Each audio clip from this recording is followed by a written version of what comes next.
আমরা গ্রেপ্তারের নিন্দা জানাচ্ছি। ঢালাও হোলসেল গ্রেপ্তার বন্ধ করার জন্য দাবি জানাচ্ছি।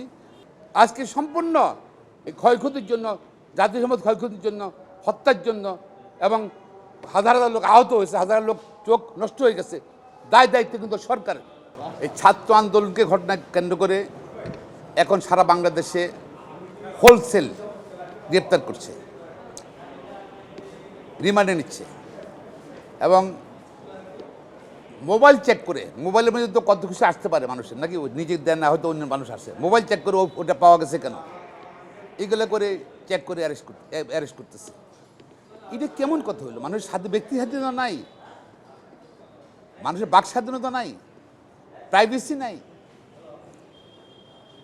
রিমান্ডে নিচ্ছে 17 বছরের একটা ছেলে, তার ট্রায়ালে তো হবে না, আপনার চাইল্ড অ্যাক্টের অনুযায়ী তার এখানে ট্রায়াল হওয়ার কথা না। 17 বছর বাচ্চা ছেলেরে রিমান্ড দেওয়ার কোনো আইনগত বিধান নাই শিশু আইন অনুযায়ী, সম্পূর্ণ বেআইনি। আমি মাননীয় প্রধান বিচারপতি দৃষ্টি আকর্ষণ করছি, বিচারী এটা তো রিমান্ড তো দিচ্ছে, তো পুলিশ চেয়েছে রিমান্ড, পুলিশ চাওয়াটাও ইলিগাল এবং ম্যাজিস্ট্রেটের দেওয়াটা, লন্ডন ম্যাজিস্ট্রেট যেটা দিয়েছে, রিমান্ড দিয়েছে 17 বছর ছেলেকে, এটা টোটালি ইলিগাল। শিশু আইন লঙ্ঘন করা হয়েছে, বিভিন্ন জাজমেন্ট বরখেলাপ করা হয়েছে। আমি আশা করি মাননীয় প্রধান বিচারপতি দৃষ্টি আকর্ষণ করছি এবং সংশ্লিষ্ট ম্যাজিস্ট্রেটের ব্যাপারে ব্যবস্থা গ্রহণ করার জন্য অনুরোধ জানাচ্ছি। পাশাপাশি কেন রিমান্ড, কেন গ্রেপ্তার? ওরা বলতেছে সিসিটিভি আছে, সিসিটিভিতে ফুটেজ আছে, মোবাইলে ফুটেজ আছে, যাদের গ্রেপ্তার করছে সবার ফুটেজ আছে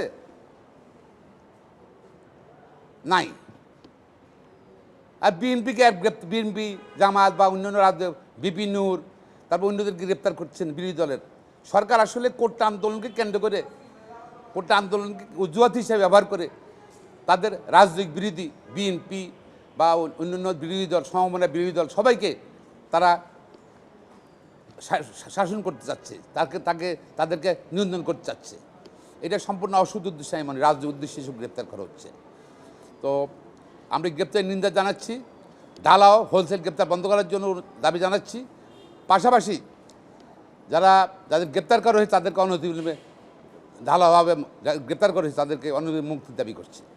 পাশাপাশি আমি এখনও আজ পর্যন্ত সরকারের পক্ষ থেকে কতজন হত্যা হয়েছে সেই সম্বন্ধে জনগণ জানে না, অনেকের পরিবার জানে না। এখন অনেকের লাশ বের চার্জ হিসাবে তাদেরকে সমাধি করা হয়েছে, দাফন করা হয়েছে, অনেকের পোস্টমর্টম করা হয়নি।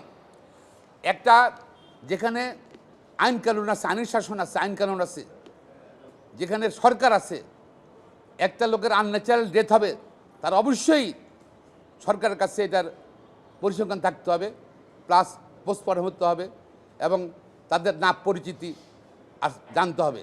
কিন্তু আজ পর্যন্ত কিন্তু তাদের পরিচিতি প্রকাশ করা হয়নি। কতজন মারা গিয়েছে, কয়েকশো মারা গিয়েছে, সেটা জনগণ জানে না। কেন গোপন করা হচ্ছে আমি জানি না। আমি এবার আসছি মানবাধিকার কমিশন। আপনি দেখেন আজকে ফিলিস্তিনে ইসরায়েলে হামলা করছে, যেখানে সরকার নাই, সরকার অবস্থা ভঙ্গুর। সেখানে কিন্তু প্রতিদিন কত লোক মারা আছে ফিলিস্তিনে, ইসরায়েল হত্যা করছে, সেগুলো কিন্তু পত্রপত্রিকা আসতেছে, অ্যাকুরেট পত্রপত্রিকা আসতেছে। আর বাংলাদেশে কিন্তু সরকার আছে, মানবাধিকার কমিশন আছে, একটা আছে। তাদের কাজটা কি? বাংলাদেশে মানবাধিকার কমিশনের কাজটা কি? তারা কেন কোনো বক্তব্য তাদের নাই? তারা কেন পরিসংখ্যান দিতে পারলো না? সরকারও দিল না, মানবাধিকার কমিশন দিল না।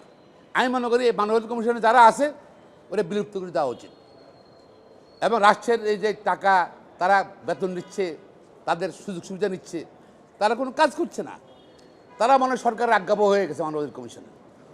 এই মানবাধিকার কমিশন দরকার নাই আমাদের।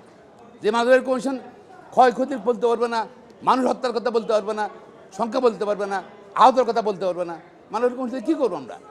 আর দেখেন কোন সিচুয়েশনে ছাত্র আন্দোলন হয়েছিল, যে সময় সরকারের একজন উচ্চপদস্থ কর্মকর্তা, অর্থাৎ পুলিশের সাবেক আইজিবি বেনজির আহমেদের যে সময় হাজার হাজার কোটি টাকার খবর বেরোলো, যে সময় এই এনবিআরের কর্মকর্তা মতিউরের শত শত কোটি টাকার দুর্নীতি সম্পদের কথা বেরোলো, যে প্রধানমন্ত্রী নিজেই বললেন যে তার ঘরের পিয়ন, অফিসের পিয়ন 400 কোটি টাকার মালিক, এবং কারে বিচার হচ্ছে না, কেউ গ্রেপ্তার হয়নি।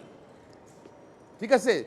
তারপর পাবলিক সার্ভিস কমিশনের ড্রাইভার আবেদ আলী বিসিএসে অনেক কর্মকর্তাকে যার সে প্রশ্ন পাশ করিয়েছে, এখনও তারা বহাল তবিয়ত আছে। সেসব কর্মকর্তারা পুলিশও আছে, সেসব কর্মকর্তারা প্রশাসনও আছে, ওদের ব্যাপারে কোনো ব্যবস্থা গ্রহণ করা হয়নি নাকি?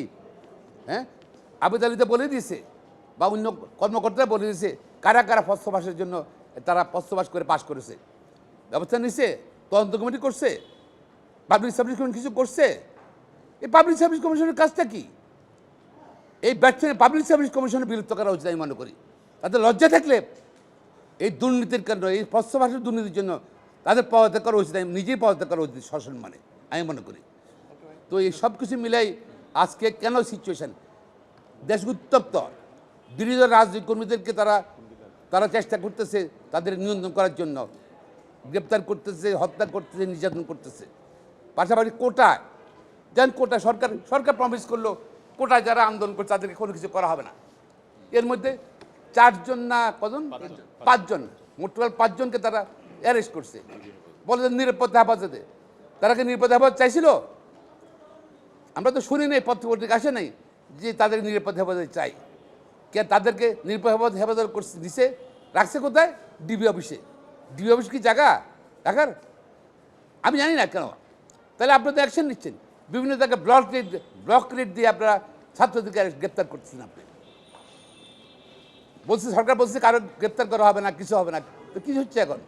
তা আসলে তো সরকারের দ্বিমুখী নীতি, ডবল স্ট্যান্ডার্ড।